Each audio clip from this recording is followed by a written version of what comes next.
Hello guys, welcome back to పిట్ట కథలు. This is Harikrishna కడియాల. మన నేషనల్ యాంబ్లమ్ ని ఎప్పుడైనా గమనించారా? దాని కింద ఒక లైన్ రాసుంటుంది, సత్యమేవ జయతే అని. కానీ ప్రపంచంలో కల్లా ఫేక్ న్యూస్ ప్రచారం అయ్యే దేశాల్లో మన దేశం నంబర్ 1 పొజిషన్ లో ఉంది. ఎందుకని? పొద్దున్నే నిద్ర లేవగానే మనందరం చేసే మొట్టమొదటి పని ఏంటి?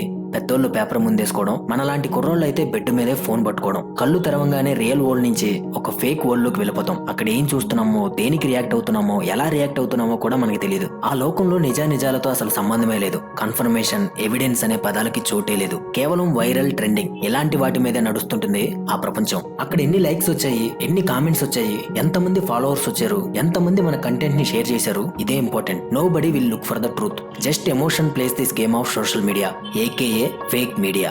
ఈ సోషల్ మీడియా ప్రపంచంలో ఒక న్యూస్ పోస్ట్ అయిందంటే అందులో నిజం ఉందా లేదా, ఉంటే ఎంత నిజం ఉంది, దానికి ఎంత డ్రామా యాడ్ చేశారు, ఎంత ఫిక్షన్ యాడ్ చేశారు, ఆ న్యూస్ వెనుకున్న అసలు కథ ఏంటి అని ఎవరూ ఆలోచించరు. ఆ నిజం బయటికి రావాలంటే చాలా టైం పడుతుంది. అంతవరకు ఆగేంత ఓపిక మనకుండదు. ఎందుకంటే మనందరం ఫ్యాక్ట్స్ కంటే కూడా ఎమోషన్స్ కి ఎక్కువ వాల్యూ ఇస్తాం. దాంతో వెంటనే ఒక జడ్జిమెంట్ కి వచ్చేస్తాం. అలా ప్రతిరోజు ఈ ఫేక్ మీడియాలో సర్క్యులేట్ అయ్యే కొన్ని వేల పోస్టుల్లో మచ్చుకి ఒక 3 గురించి చెప్తాను. ఫస్ట్, అన్నింటికంటే 4 ఏళ్ల క్రితం దేశం మొత్తాన్ని కుదిపేసి మొత్తం ఇంటర్నెట్ వరల్డ్ లో వైరల్ అయిన ఒక న్యూస్. కేరళలో ఒక ప్రెగ్నెంట్ ఏనుగుకి ఎవరో ఫైర్ క్రాకర్స్ ఉన్న పైనాపిల్ పెట్టి పేలేలా చేశారని. అప్పుడు ఏ సోషల్ మీడియాలో చూసినా దీని మీదే పోస్టులు, వీడియోలు. ప్రతి ఒక్కరూ ఆ ఏనుగు చావుకి సంతాపంగా అలా చేసిన వాళ్ళని ఉరితీయాలని, వాళ్ళని కాల్చి చంపేయాలని, మనుషుల్లో క్రూరత్వం పెరిగిపోయిందని, మానవత్వం మంటగలిసిందని యూట్యూబ్ లో, వాట్సాప్ లో, ఫేస్బుక్ లో, ఇన్స్టాలో ప్రతి ఒక్కరూ సానుభూతి చూపిస్తూ కామెంట్స్ పెట్టారు. అది అక్కడతో ఆగలేదు. ఒక పొలిటికల్ కాంట్రవర్సీ కూడా దారితీసింది. అక్కడ ఉన్న state government, central government party లీడర్లు ఒకరి మీద ఒకరు విమర్శలు చేసుకున్నారు. అక్కడితో కూడా ఆగలేదు. ఇంకా ముందుకు వెళ్లి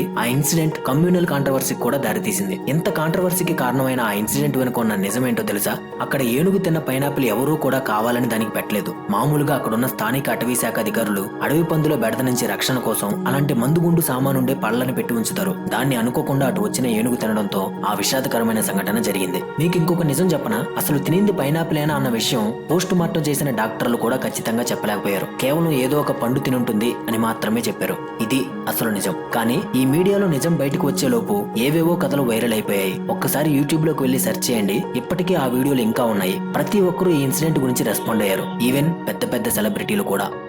సెకండ్ ఫేక్ ఇన్సిడెంట్ గురించి చెప్పాలంటే విజయ్ దేవరకొండ లైగర్ మూవీ ప్రెస్ మీట్ గురించి. ఆ మూవీ ప్రమోషన్స్ లో విజయ్ దేవరకొండ హైదరాబాద్ లో మీడియా పీపుల్ తో మాట్లాడారు. నెక్స్ట్ డే కల్లా తల పొగరెక్కిన విజయ్ దేవరకొండ కాళ్ళు చూపిస్తూ మీడియా పీపుల్ ని ఘోరంగా అవమానించి మాట్లాడిన విజయ్ అని రకరకాలుగా యూట్యూబ్ లో ఎక్కడ పట్టినా వీడియోలు వైరల్ అయ్యాయి. ఇప్పటికీ చాలా మంది అదే నిజం అనుకుంటూ ఉన్నారు. కానీ 40 నిమిషాలున్న ఆ వీడియోలో జస్ట్ ఒక్క దగ్గర 15 సెకండ్స్ మాత్రమే విజయ్ దేవరకొండ అలా కాళ్ళు పైకి పెట్టారు. అది కూడా ఎందుకంటే ఒక జర్నలిస్ట్ మాట్లాడుతూ, మిమ్మల్ని టాక్సీ వాళ్ళ టైంలో కలిశాను, మీకు నేను గుర్తున్నానో లేదో, ఇప్పుడు పెద్ద సెలబ్రిటీ అయ్యారు, బాలీవుడ్ కి కూడా వెళ్ళిపోయారు, ఇప్పుడు మీతో మాట్లాడడానికి ఇబ్బందిగా ఉంది అంటే, అరే ఎందుకు ఇబ్బంది పడుతున్నారు, ఫ్రీగా ఫీల్ అవ్వండి, చూడండి నేను ఫ్రీగానే ఉన్నాను, అస్సలు ఇబ్బంది పడకుండా ఇంట్లో ఉన్నట్టు ఫ్రీగా అడగండి అని కాళ్ళు ముందు ఉన్న టేబుల్ మీద పెట్టి సింబాలిక్ గా చెప్పాడు. అంతే.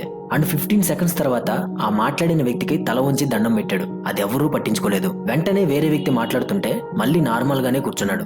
ఆ మొత్తం వీడియోలో కేవలం 15 సెకండ్స్ క్లిప్ ని పట్టుకుని దానికి ఇష్టం వచ్చిన తమ్మునేలు పెట్టుకుని ఎన్నో వీడియోలు పోస్ట్ చేశారు. ప్రతి ఒక్కరూ కూడా విజయ్ దేవరకొండని అప్పుడు విపరీతంగా ట్రోల్ చేశారు. కానీ ఎవరైనా నిజమేంటని ఆ ఇంటర్వ్యూ మొత్తం చూసారా?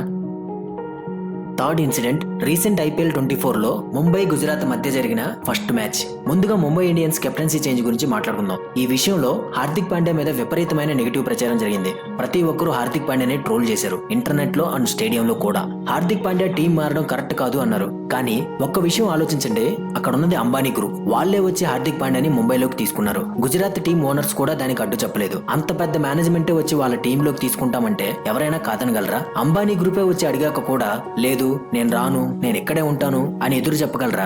సింపుల్ గా ఒక విషయం చెప్తాను. మీరు ఒక కంపెనీలో పనిచేస్తున్నారు, అక్కడికంటే వేరే కంపెనీలో ఎక్కువ జీతం ఇస్తాం, వచ్చి జాయిన్ అవ్వండి అని ఆఫర్ వస్తే ఎంతమంది ముందు వెనుక ఆలోచించకుండా చేంజ్ అవుతారు? అలాంటి వాళ్ళంతా కూడా హార్దిక్ పాండ్యాదే తప్పు అన్నారు. అదే ఒకవేళ హార్దిక్ పాండ్యా కప్పు గెలిపించుంటే అప్పుడు సిచ్యువేషన్ వేరేలా ఉండేది.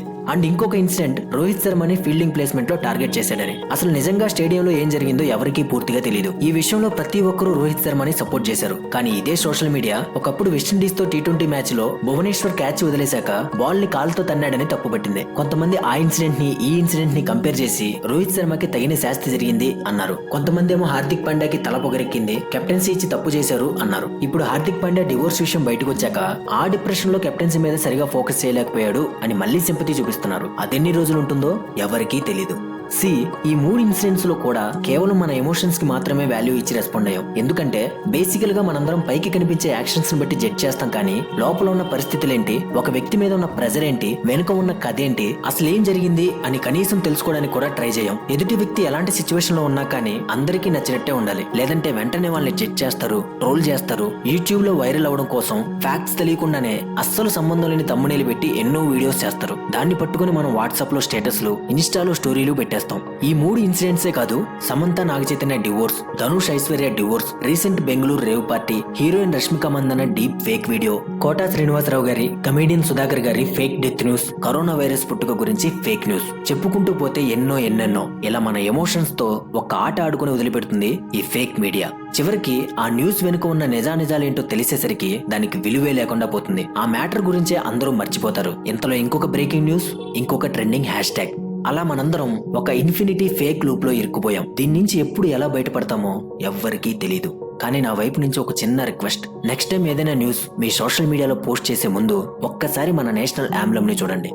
సో అది ఫ్రెండ్స్, మన social media AKA fake media గురించి పెట్టగదులు పాడ్కాస్ట్ లో 27th ఎపిసోడ్. ఈ పాడ్కాస్ట్ మీకు నచ్చితే ఒక లైక్ కొట్టండి, మీ అభిప్రాయాలు ఏంటో కామెంట్స్ లో చెప్పండి. మన స్లోగన్ గుర్తుంది కదా, నచ్చితే మెచ్చుకుందాం, అందరితో పంచుకుందాం. ఈ వీడియో మీకు నచ్చితే మీ ఫ్రెండ్స్ కి షేర్ చేయండి. మా ఛానల్ సబ్స్క్రైబ్ చేయడం మాత్రం అస్సలు మర్చిపోవద్దు. నెక్స్ట్ ఎపిసోడ్ లో ఇంకో మంచి కాన్సెప్ట్ తో వచ్చేస్తాను. Until then take care. This is Harikrishna Kadiyala. See you all later. Bye.